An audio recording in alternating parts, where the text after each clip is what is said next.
Zikir itu adanya kehadiran dia di dalam hati. Kemudian cara berjuangnya. Manusia secara nafsu, manusia secara jasad nafsiah, maksudnya yang unsur lahir. Tadi saya mengatakan yang unsur batin, unsur lahir. Belajar berkaryanya, berkehidupannya, menjalani kehidupan dunianya, itu adalah sebagai alat menyatakan,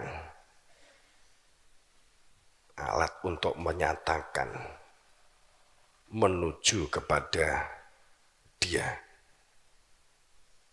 alat untuk menuju kepada dia, memberdayakan diri. Jadi kalau kita telah mengenal Allah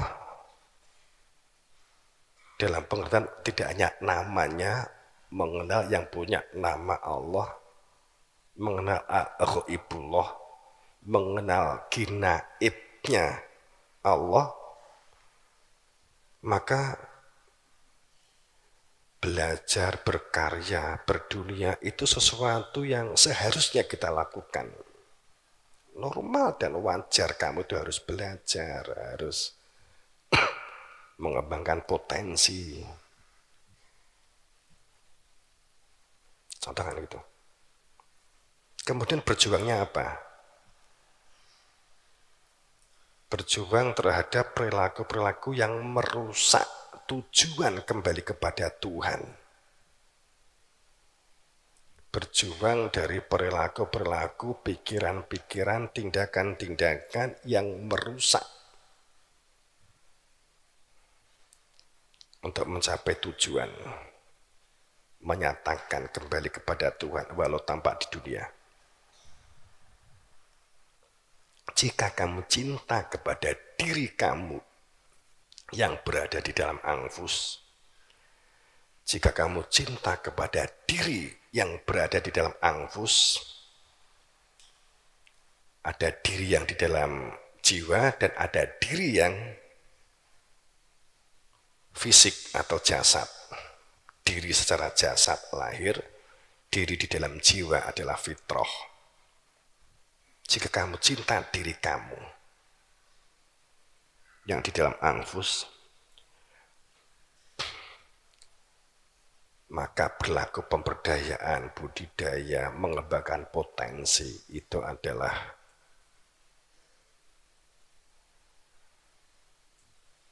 perintah, itu adalah penghambaan, kenormalan, kewajaran. Tapi ya jika yang diperjuangkan itu adalah diri yang jasad nafsiyah, dunia untuk dunia, kesenangan, maka hancur diri yang berada di dalam anfus itu.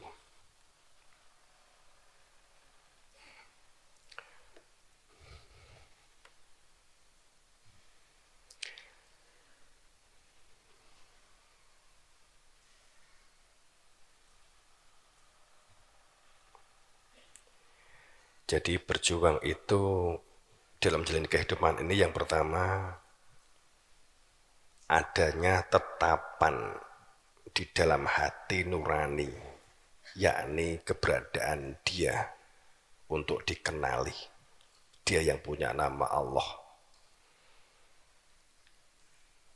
Kemudian mengenali jati diri fitrah manusianya, yang asal fitrah manusia dari fitrah Allah piyambak. Kemudian setelah ini dikenali, maka kemudian membentuk mindset atau pola pikirnya untuk positif.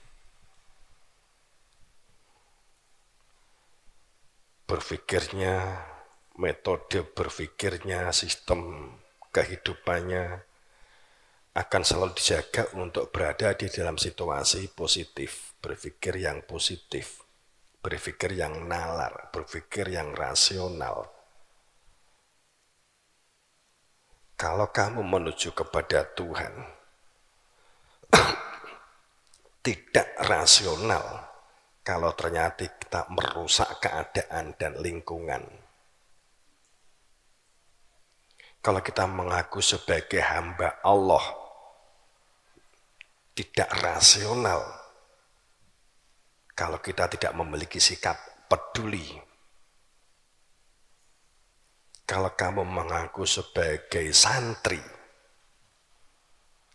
tidak wajar atau tidak normal pada saat di antara kita tidak ada kerjasama yang terjadi sulit, malah justru saling mengolok.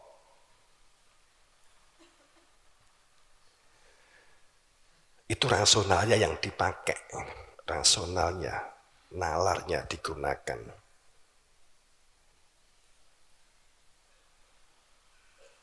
Sehingga kita melakukannya dengan cara-cara yang penuh kesadaran. Yang ketiga adalah, tadi kan hati, otak, dan jasad. Tindakan-tindakan, pembicaraan, cara memandang, cara mendengar yang dilakukan adalah merupakan cara-cara hati nurani yang dikaitkan dengan hati nurani, dikaitkan dengan menuju kepada Dia.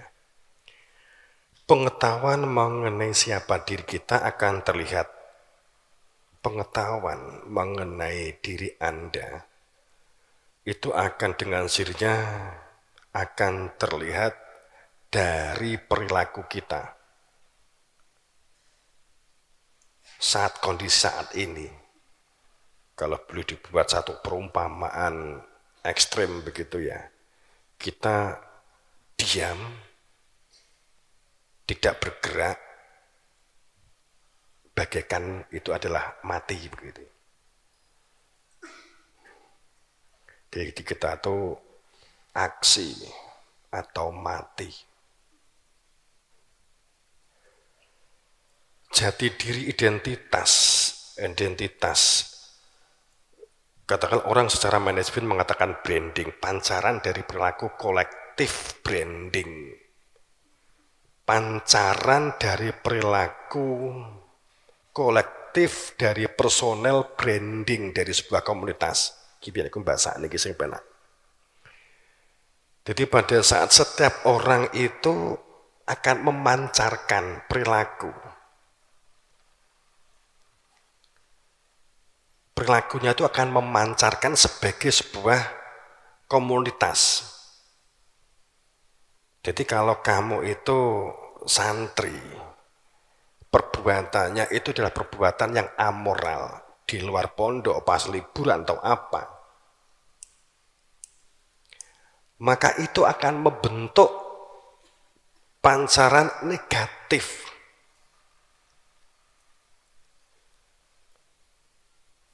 Itu akan menjadi sebuah pancaran hitam.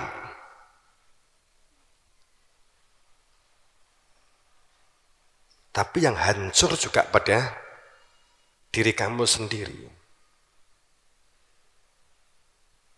Pada saat jati diri sebagai identitas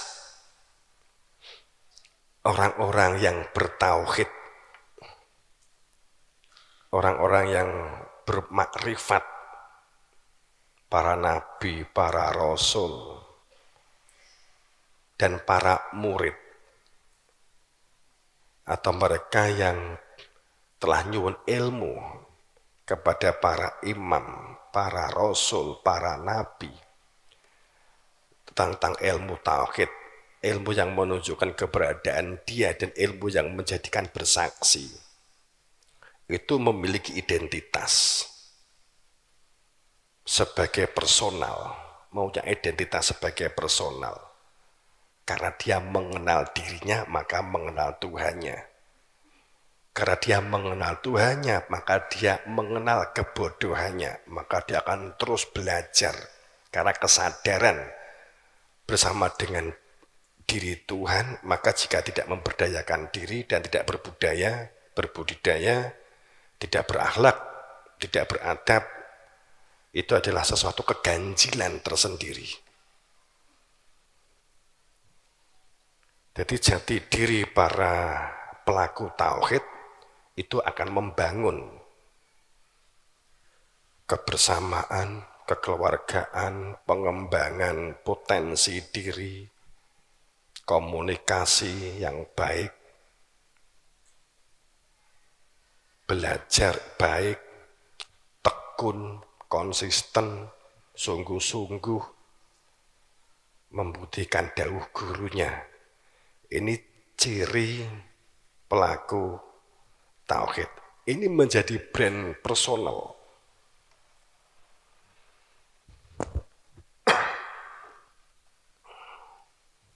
Personal branding, orang mengatakan demikian.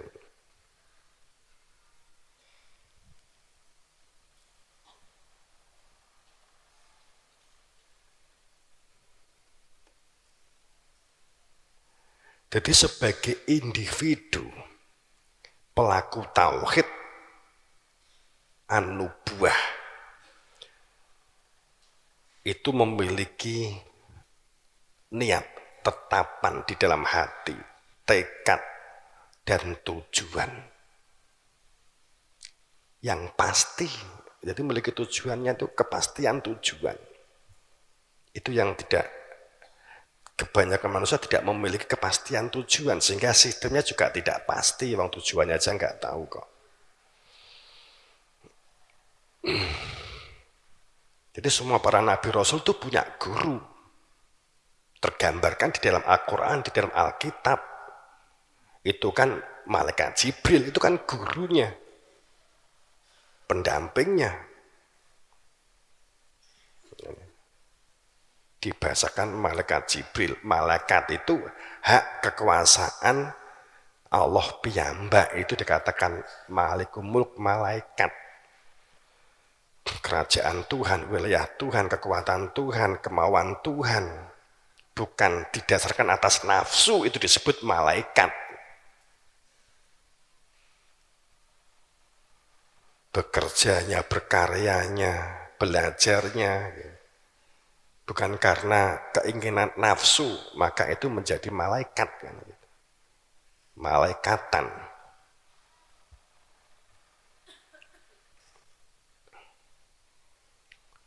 Jibril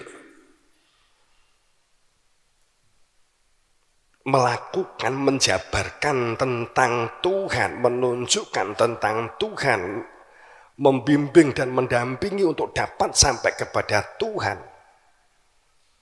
Itu hanya karena menjalankan perintah kehendak Allah, maka gurunya disebut malaikat Jibril.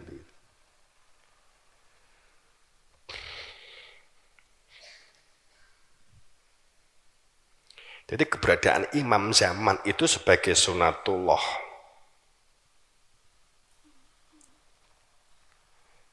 Untuk dapat kembali kepada Allah, ada pintu pulangnya, ada ilmu yang menunjukkan keberadaan dia berada di dalam dada. Fadriba bainahum bisulbun batinuhu fihi rahmah. Di dalam pintu itu ada pintu untuk pulang. Pintu yang menjadikan seseorang itu mengetahui hakikat hidup. Itu ada ilmunya, itu sunatullah.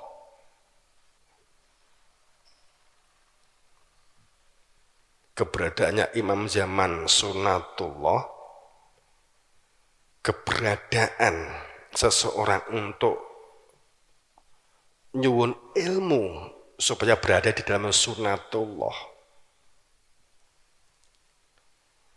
dapat kembali kepada Tuhannya walaupun tapak di dunia tapi atine di akhirat.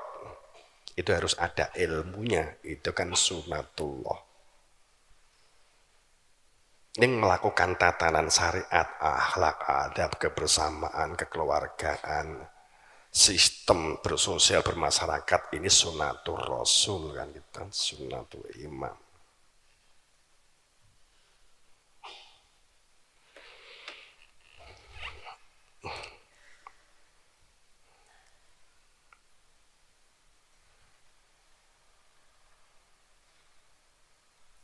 Jadi kita membangun Jannatul Naim itu seperti apa? Oh, kalimat jannah itu wa uzliwatul jannah lil muttaqina ghairu ba'id. Jadi jannah itu walaupun tampak normal di dunia, sungguh-sungguh dalam kita melakukan berdunia, bangun kebersamaannya, kekeluargaannya, komunikasinya, saling tukar pikiran, belajarnya, pinter mengendalikan diri untuk mengembangkan potensi dirinya, potensi mendorong support potensi temannya, supaya temannya juga terbantu menjadi berkembang. Jadi tidak ada istilah kayak pesaing saya maka saya nggak akan bantu. Di dalam perilaku-perilaku kemakrifatan, perilaku-perilaku ketauhidan, nggak ada hal-hal semacam ini. Itulah uzlatul jannah lil muttaqin, yang disertainya hati, ada kehadiran dia. Itulah jannah, kesungguhan berdunia, hatinya juga sungguh-sungguh dalam mengingati keberadaan dia. Ghairu ba'id, itu enggak jauh ya di dunia ini, begitu loh. Wong mati itu persis apa yang dilakukan dan perbuatan saat di dunia ini. Nek di dunia ini males, Gusti Allah yuk aras-arasen ngelebokne di surga, begitu loh ya. Kan gitu toh. Hadzal ladzi rizqa min qabl wa atu bihi mutasyabiha. Kan gitu anunya ayatnya. Baqarah selawe.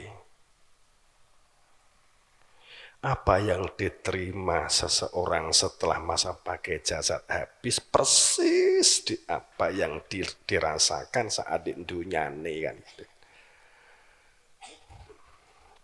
Kan menjadi satu logis toh. Apa iya di dunia ini tukaran kemudian mlebu surga, wong surga ki isine ra nek wong tukaran. Kalau memang surga dipandang sebagai replace tempat.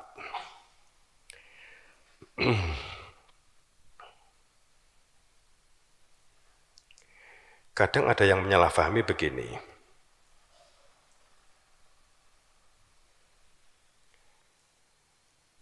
Untuk dapat sampai kepada Allah, untuk dapat sampai kepada Tuhan, tidak pakai perantara, nggak boleh pakai perantara, harus langsung. Tapi kalau kita tanya, jenengan percaya Nabi Muhammad? Iya, jenengan kalau orang Islam atau kebanyakan ya, yang bilang begitu juga. Kamu percaya kepada Nabi Isa? Iya. Percaya kepada Nabi Ibrahim, Nabi Daud? Iya. Kadang bahwa pada saat kita sampai kepada Allah, kok boro-boro Gusti Allah, kita tuh ingin jodoh wae iki nganggo jomblang loh. Mohon maaf, pangapunten, maaf. Ki agak sing cek bocah. Mung perkara duwe arepe rabi. Cek pendekatan kuwi lho nganggo perantara. Toh? Budal duwe ora wani. Wis bolak-balik di perpustakaan gayane njikuk buku, nyilih buku, ya panggara kenal. Tapi saya bukan melegalkan, ini kan contoh saja. Dan untuk menjadi resmi berumah tangga sebagai suami istri, yo mutlak nganggo perantara, nek gak zina, piye toh? Itulah.